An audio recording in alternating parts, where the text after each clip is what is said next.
আমার মতো অপরাধী মিজানের পাল্লায় উঠাও যদি খালাস পাওয়ার আশা নাই আছে। যদি তোমার নিজ গুণে ক্ষমা করো এই তবে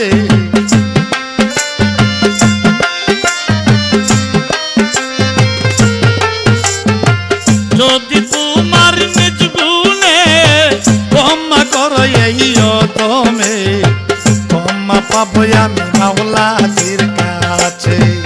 দয়াল নবী তোমার দরবারে এই আসামি নবী হাজির হয়েছি। দয়াল নবী তোমার দরবারে এই আসামি